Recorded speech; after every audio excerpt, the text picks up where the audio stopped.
Hamigats, bonjour. Miigats dikit tawas ema. Nizogaabo tigo, mons dotem, nimitte. Bimose Gaa-Gikenimigooyang wenong kapusten migoan, oche mittesin demand, oe tiba matuen. Oe tis Gaa-Gikenimigooyang oe Gaa-Gikenimigooyang Machibines, oe chimam kumoga, oe kiasi banik, oe makanak, Gaa-Gikenimigooyang toa gobanen, oe tiba matien. Miuts oe mam kumoga, oe genindend abonja anget, shashagas kisin kaza, oe makan, oe mina ma dene magane nane gayat, shawna benes kisin kaza. Anishke oe mount openes, age boasen, age oe bebam, kisin kaza, oe musnegen, age ikank, age atawet, oe tiba maten maga katasinjigate. Itasko oe kituan Bimose Gaa-Gikenimigooyang Gaa-Gikenimigooyang oe kiasi banik, oe gibmis tasimagwa. I just wanted to say bonjour and I was talking in my language. The way I was taught by my dad, Robin Greene, his name was Machibines, to talk about the treaty and to talk about I guess in a way it's the protocols of to begin talking about that treaty.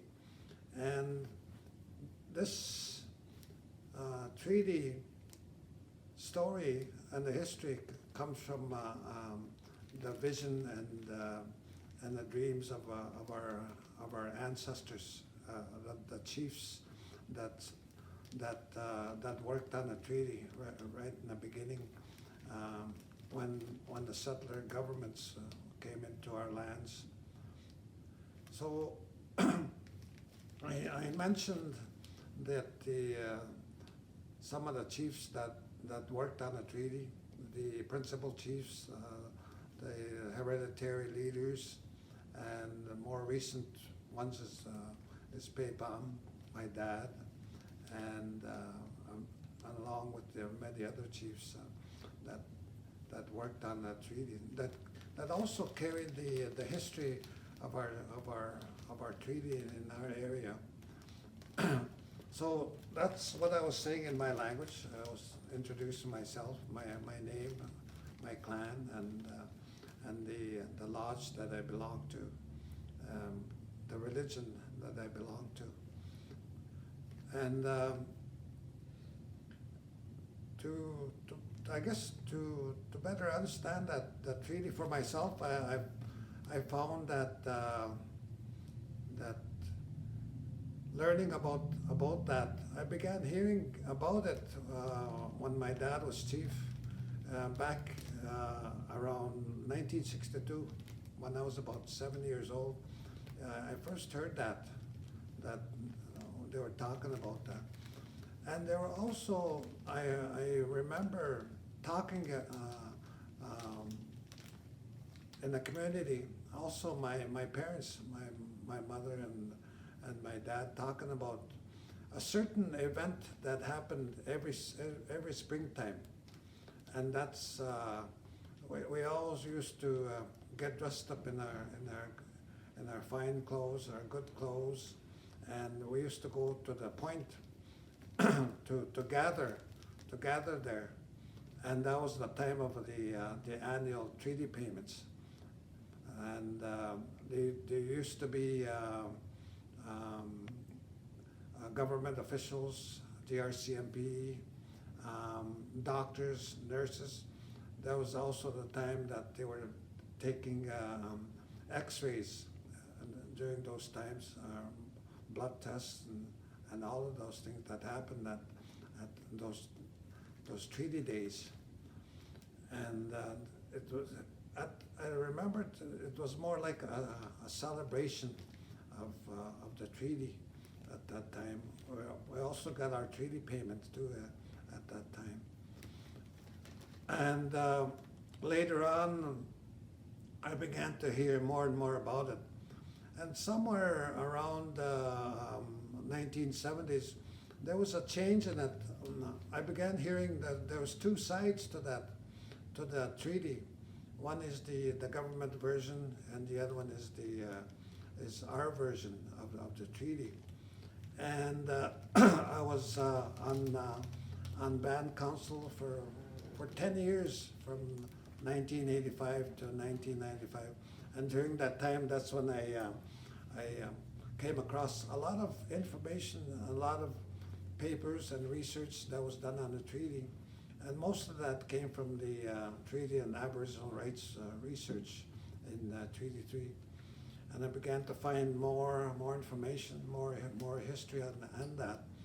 And I began, there was a picture started to emerge out of that information.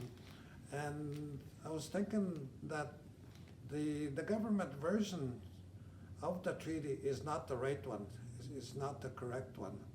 It didn't make any sense, for one thing. It made no sense to me at all of how that document came to be. And as I began to research more of our history, more of our interpretation of the treaty, it began to get a more clear picture of what actually transpired or what happened back in 1873 when they concluded the treaty. I don't want to say signed the treaty, because I'll explain that what I mean about that. It'll make sense to you as it did for me. But before that, there's an entire history of our peoples that happened way before that, because prior to 1873, our entire Ojibwe nation was living along the east coast of Canada. And between 900 AD to 1000 AD, these 7 prophets came out of the ocean and told that our people had to migrate inland, because there was something that was coming that was going to destroy the entire nation, that if they did not move inland. So all the community and the entire nation came together and sat in councils or talking circles or sharing circles, and they talked about what was given to them. Those 7 prophets each had a prophecy of what was going to happen when they migrated inland. And these prophecies are called the seven fires. And each one of those has a story of what happened along the way inland, the journey that our entire nation took to come inland. And those are our ancient ancestors that migrated inland. And according to the stories that I came across about the migration, was that it took 500 years to get to the west side of Lake Superior, when they started out from the eastern shores of Canada, and by the time they got to Lake Superior, it took 500 years just to get there. And because they were told they had to be stopping places along the way, along the journey. And the other thing that I came across more recently, and I haven't used that lately because it's a very sacred artifact that I came across that was recorded of our migration inland. It's called the Migration Scroll, and our grandfather was the one that carried that and sold it to the museum. But in there, it tells the entire story from the beginning right to the end of the entire migration, and it's all in pictures. It's all in Medieval style pictographs of symbols, and if you're able to read those symbols, then you're able to tell the whole story, right from beginning to end. And it tells about the Great Lakes, Lake Ontario, Lake Erie, Lake Huron, Lake Michigan, and finally Lake Superior. So after they got to the west side, first of all, they had to fight their way inland because there was already First Nations living in those areas. So they had to fight their way through that. They had the warriors, and both men and women were warriors that did the fighting, and so they displaced and moved a lot of the tribes and the First Nations that were living along the Great Lakes, both the south side and both the north side of the Great Lakes. So they moved and displaced a lot of those tribes along there. So where we are now in northwestern Ontario and Manitoba, a lot of that land used to belong to the Dakota Nation, the Lakotas, the Nakota, and the Crees. So by the time we got to Lake of the Woods, it was already around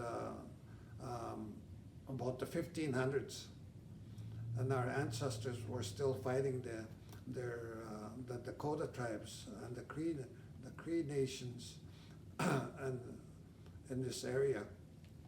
And a lot of the place names in these areas tell about those battles that took place between the Ojibwe Nation, the Dakota Nation, and the Cree nations. And like for instance, Sulakaut is a place name where the Sioux or the Dakota were looking out for enemies when they were coming. So that's one of them. And so our ancestors conquered these lands from the Dakotas and the Cree nations, and it tells us the story that not only our ancestors conquered these lands, but these lands were given to us by the Creator, because through the instructions of the 7 prophets that we were supposed to migrate inland and find a place where food grows on water, and we have to interpret that.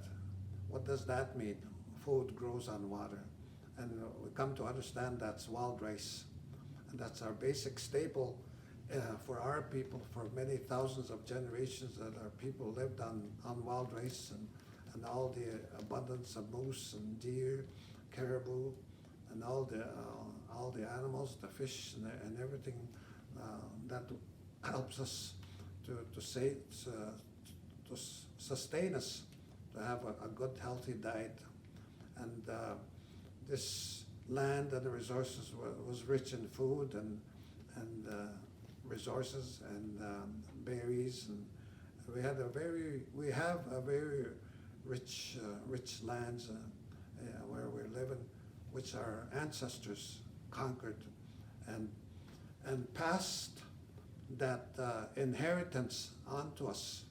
So we inherited these lands and resources from our ancestors, because it took a great deal of courage to travel to a strange place, not knowing what's there, and not knowing who and what are our enemies that were already living there. So it took a lot of work, and took a lot of many battles and wars that were fought along these places. So after about late 1500s to early 1600s, our ancestors were already living in and around Lake of the Woods, slowly moving westward to the as far as we went was the Manitoba and Saskatchewan border. So there's all the Ojibwe nation living in Dauphin and along the borders of Saskatchewan and Manitoba. So those are part of our nation that moved there. But our ancestors chose to live in Lake of the Woods. And the other thing about that was that they made or developed what was called a road, Mikana, from Lake Superior all the way to the Red River. There's a rivers and a waterway system that they used in those times to travel along the rivers of Rainy River, Fort Francis, Lake of the Woods, and down the Winnipeg River. That was the road that was that was developed after our ancestors settled in these areas. So anybody that is not a citizen of this area was allowed to use that road, providing that they paid fees and tolls or gifts to use that road. And it's even noted in the diary of the fur trader in 1774 by Alexander Henry, which he called the Lake of the Wood Indians pillagers, because they demanded toll or fees or gifts to be paid for passing through and using the road, and to be able to pass through our territory. So that was a long practice that was done since our ancestors conquered it. So they set aside that road, that river and waterway system as the road since then. So by the time 1857, when explorers started coming into these areas, the chiefs already demanded a treaty to be made, but only based on a right-of-way, a rights of passage. And that was all that they wanted. And when the government officials were talking about surrendering lands and the resources, they said, no, we're not going to do that. We're not even going to talk about surrendering lands or giving up any lands or resources to anybody. We will allow a road to be used by the government officials or anybody that wants to come here. Even the fur traders back then always used that road. They were not allowed outside of that road to explore or did trading. However, they set up forts along the road, along the water and the river systems that was set aside as the road. So that was always been the practice of our nation, to allow the passage and the use of this road by anyone that's not a citizen of this area, of the Lake of the Woods and Anishinaabe Nation.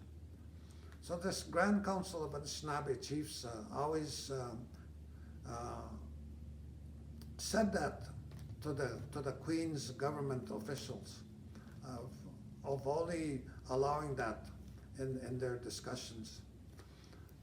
So everything was going really good and in 1870, 1871, and things shortly changed after that in 1870 and 1871 because gold was discovered in this part of the territory in around Lake of the Woods, even in Shoal Lake, and gold was discovered there. So there was mining operation that happened shortly after the treaty was signed. So they had they met several times in those between 1857. I think they met again in 1858, 1859, and 1860, all the way to 1870.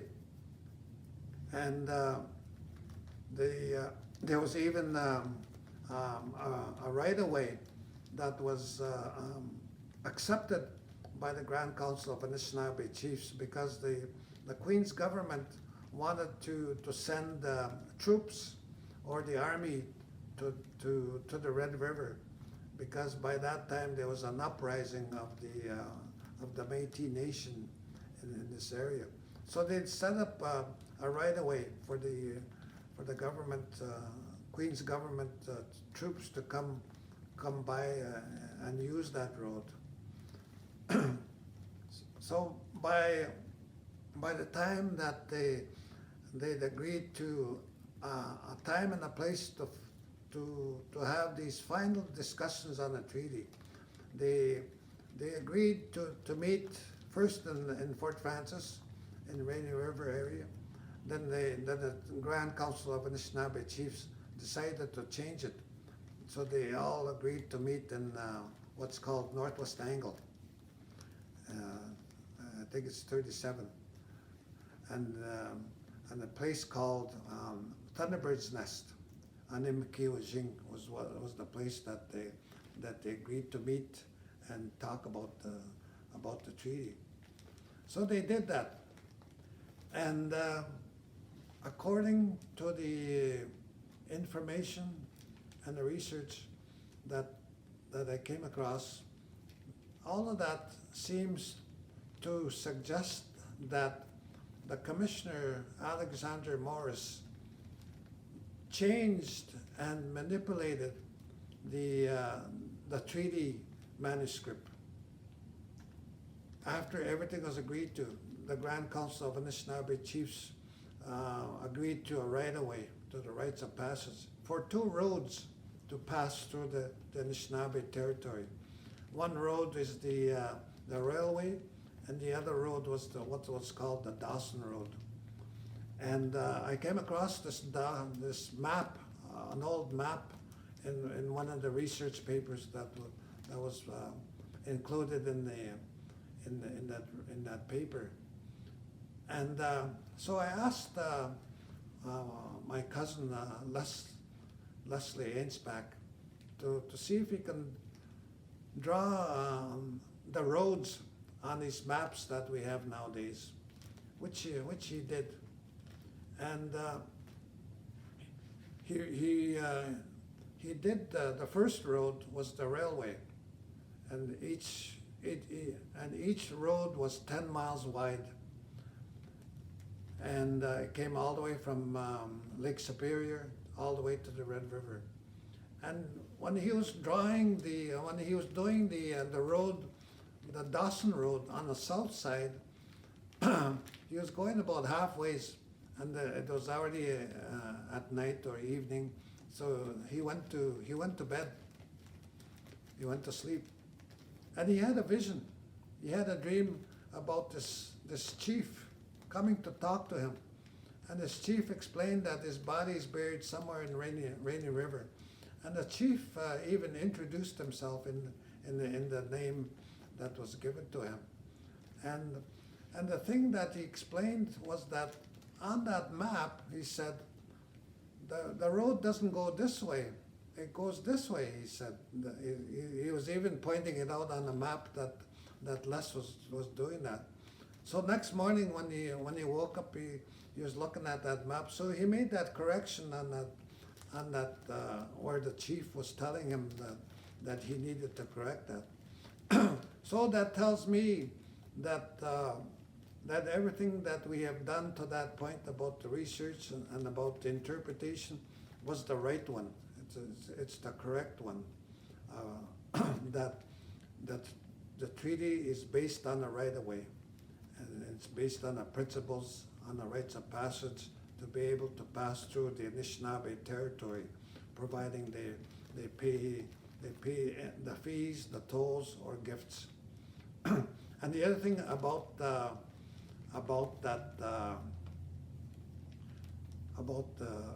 PAPAM document, it's what I found that to be, interpret that to be, is that it's a payment schedule. That's what it is, the way I interpret that. So the land and of these two roads was not surrendered. They were not given up, but they were leased. Because a lot of that information and the research that were in those papers that I came across, that that the Grand Council of Anishinaabe Chiefs only wanted to lease or rent out the land. There's a word that we have in our language that I came across in one of the research papers that talk about that lease. that word lease in our language is Gaa-Gikenimigooyang, which means we'll lend it to you, we'll rent it to you, and in terms, so we'll lease it to you. So that's what the Grand Council of Anishinaabe Chiefs did that. So the commissioner changed that. They even changed the treaty manuscript and included the word surrender, cede, yield, or take up land in that document. And the other thing that he done was during the last 3 days in October 1st, October 2nd, and October 3rd, 1873, the commissioner instructed his other commissioners and staff not to use those words in their discussions, in the negotiations. And under British common law, any item or any agenda items or any words that were absent, that were not included in the negotiations, is not part of the treaty. And so that's where the commissioner, Alexander Morris, made that mistake. But they were only going after the gold. They were only going after the mineral resources. So that's why they changed it. That's all they were looking for. In the meantime, in the minds of the chiefs, they thought they were agreeing to leasing the land for these two roads to come through our territory. That's what they thought. So the final translation in the last day, when everything was agreed to, the Grand Council of Anishinaabe Chiefs had their own translators and their own interpreters. They were the Métis that were specifically hired to do that. They were hired to translate, even write notes and take notes of all the discussions that were taking place. But the commissioner used their own translator.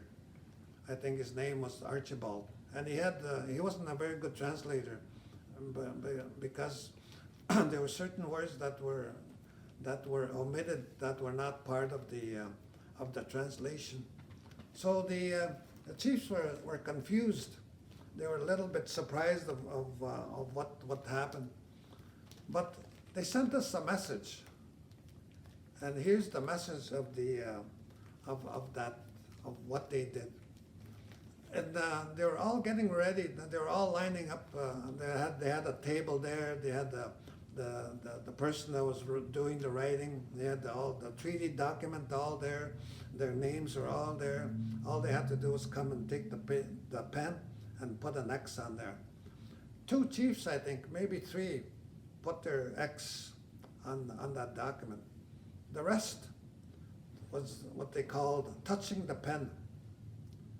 All they did was touch the pen, and the man that was doing the writing marked their X. And it took me a long time to figure that out.